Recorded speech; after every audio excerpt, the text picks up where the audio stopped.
Good morning friends, তোমরা সবাই কেমন আছো? আশা করি ভালো আছো আর সুস্থ আছো। আমিও ভালো আছি। আজকে আবারও একটি নতুন ব্লগে তোমাদের সবাইকে স্বাগত জানাচ্ছি। আই হোপ ব্লগটি ভালো লাগবে। আর এখন ঘড়ির কাঁটায় বাজে ওই সকাল 6:30 মতো। তো 6:15 সময় অ্যালার্ম দেওয়া ছিল। 6:15 ঘুমটা ভেঙে গেল। ভেঙে যেয়ে তারপরে উঠলাম, উঠে ব্রাশ করলাম, ফ্রেশ হলাম, ফ্রেশ হয়ে তারপরে এই যে যত বাসন ছিল সব নিয়ে চলে এলাম। এগুলো এখন ধুয়ে নেব, কারণ ঘুম থেকে উঠে বাসন ধোয়াটা মনে হয় মেয়েদের প্রত্যেকেরই কাজ।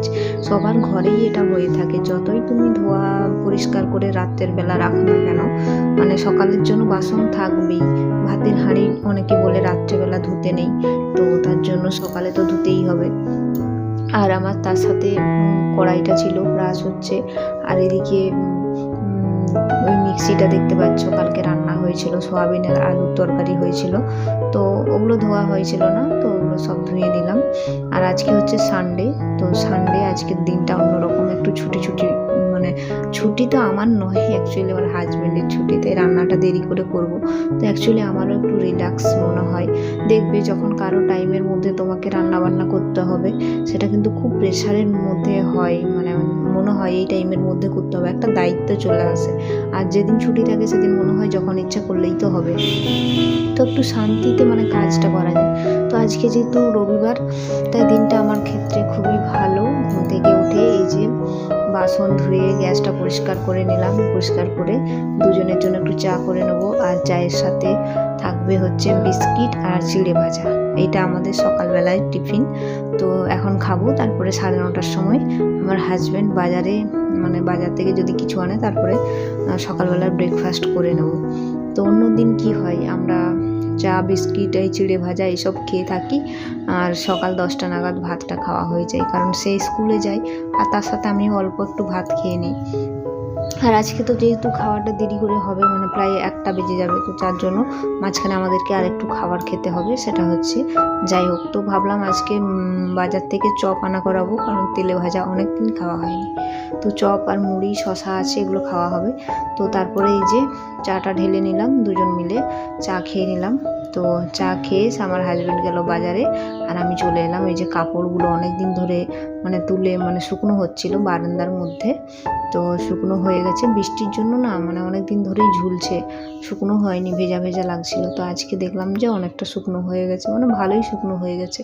তো তুলে নিয়ে এলাম, এরপরে এই জামাগুলো একটু ভাঁজ করে নেব। আর তোমরা যারা ভিডিওটি দেখছো, যদি ভালো লাগে অবশ্যই একটা লাইক করে দিও। আমি প্রত্যেক দিন সকাল 10:30 থেকে আমার ব্লগ ভিডিও আপলোড করে থাকি।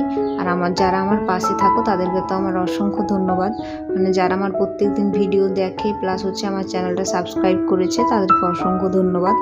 তো দেখছো তো এইগুলো বেশিরভাগই আমার জামা কাপড়, তার জামা কাপড় খুব কম আছে, কারণ সেগুলো আমি ঢুকিয়ে দিয়েছি শোকেসের মধ্যে। আর এই যে আমারগুলো পড়ে আছে, বাইরে থেকে যে নিয়ে এলাম। আর প্রত্যেকদিন বিকেলবেলা একটু করে বেরোই, একটু চা খেতে বেরোই বা এমনি বেরোই, কী বলো তো, সবসময় রুমের মধ্যে থাকতে ভালো লাগে না, তো তার জন্য। আর এই যে ড্রেসটা দেখছো, এই ড্রেসটা সবাই এখন পরছে, তোমরা সবাই জানো এই ড্রেসটার নাম হচ্ছে চিকেন কারি। তো চিকেন কারি যে কুর্তিগুলো, চিকেন কারির কুর্তি, অ্যাকচুয়ালি এটা কুর্তি। তো কালারটা কেমন হয়েছে অবশ্য কমেন্টে জানাবে। তো আমার কিন্তু এই ড্রেসটা পরে খুব ভালোই লাগে। হালকা লাইট কালার নিয়েছি, সবাই তো deep colour, red colour, pink colour এইগুলো পরছে, তো আমি একটু ইউনিক কালার পছন্দ করি, তার জন্য এই কালারটা নিয়েছি। তো কারা যারা ভিডিওটি দেখছো কমেন্টে জানাবে যে কালারটা কেমন হয়েছে।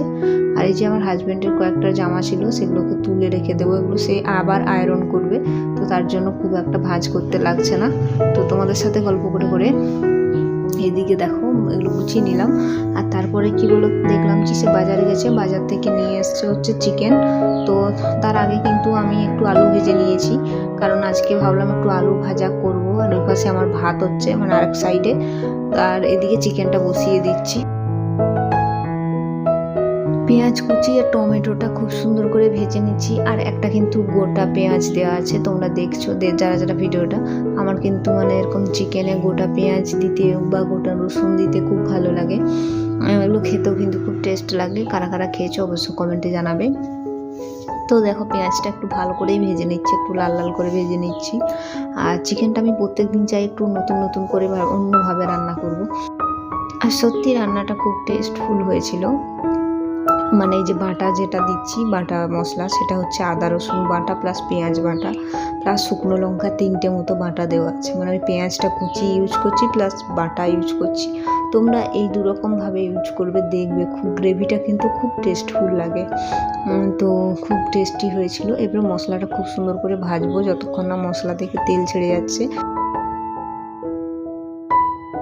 এরপর কালারের জন্য একটু কাশ্মীরি লঙ্কা গুঁড়ো ইউজ করছি। কাশ্মীরি লঙ্কা গুঁড়োটা দিলে মাংসের ঝোলের মানে গ্রেভির যে কালারটা সেটা কিন্তু খুব মানে সুন্দর আসবে। একটু নয়তো দেখবে একটু সাদা সাদা মানে থাকে বা হলুদ কালার থাকে, ভাল লাগে না দেখতে, তো একটু সুন্দর হতে হবে, তাই না? তো তারপরে দেখো এই যে মশলাটা একদম তেল ছেড়ে গেছে, খুব সুন্দর গন্ধ বেরিয়েছে। এরপর হচ্ছে চিকেনটা ম্যারিনেট করে রেখেছিলাম হলুদ লবণ আর তেল দিয়ে। তো এই হলুদ লবণ তেল দিয়ে যে মশলাটা ম্যারিনেট করে রাখা আছে সেটা আবার দেবো। আর মাঝখানে এই যেটা দিলাম সেটা হচ্ছে গরম মশলা গুঁড়ো। তো গরম মশলা গুঁড়োটা অনেকে পরে ব্যবহার করে, আমি মাঝখানে ব্যবহার করি, খুবই ভালো লাগে, তোমরা করে দেখবে। এরপর হচ্ছে চিকেনটা ম্যারিনেট করাটা দিয়ে দেব। আর মাংসটা কিন্তু জল প্রথমে ইউজ করব না, খুব সুন্দর করে এই মানে মাংসটা মশলা মাখিয়ে মানে একদম লো ফ্লেমে খুব সুন্দর করে মানে কষিয়ে নেব। আর তারপরে যে একটা আলুকে 4 টুকরো করে নিয়েছিলাম সেটাও দিয়ে দিলাম। আমি আলু কিন্তু আলাদা করে ভাজিনি, তোমরা ভাজতেও পারো। তো জানি না, আজকে পুরো রেসিপিটা তোমাদের সাথে শেয়ার করছি। তোমাদের যদি ভালো লাগে অবশ্যই লাইক করে দিও। তো এই যে মশলাটা খুব সুন্দর করে ম্যারিনেট করে নিলাম। ম্যারিনেট করার পর এরপর এটা ঢাকা দিয়ে একদম লো ফ্লেমে, জল টল কোনো কিচ্ছু ইউজ করব না, কারণ মাংস থেকে হালকা হালকা জল বেরোবে আর সেই জলেই কিন্তু মাংসটা কষানো হয়ে যাবে। তোমরা কারা এইভাবে মানে রান্না করো অবশ্যই জানাবে। এই যে দেখো আমি কিন্তু কোনো রকম কোনো জল অ্যাড করিনি, খুব সুন্দরভাবে জল ছেড়ে পুরো মাংস কষানো হয়ে গেছে। আর কি মানে দারুণ একটা গন্ধ, সেটা তোমাদের বলে বোঝাতে পারবো না। আর খেতেও খুব টেস্ট হয়েছিল। তারপরে এই যে খুব সুন্দর করে কষিয়ে নেব আর অল্প পরিমাণে জল অ্যাড করব, কারণ মানে ঝোল খুব বেশি রাখবো না, মাখা মাখা রাখবো। তো তোমাদের কেমন লাগলো আজকের পর্বটা অবশ্যই জানাবে। আর আমি এতদূর পর্যন্তই রাখলাম আজকের পর্বটা। আগামীকাল আবার তোমাদের সাথে মানে দেখা হবে। ততক্ষণে তোমরা সবাই সুস্থ থাকবেন, ভালো থাকবেন। আর আজকে আমি এখানেই রাখলাম।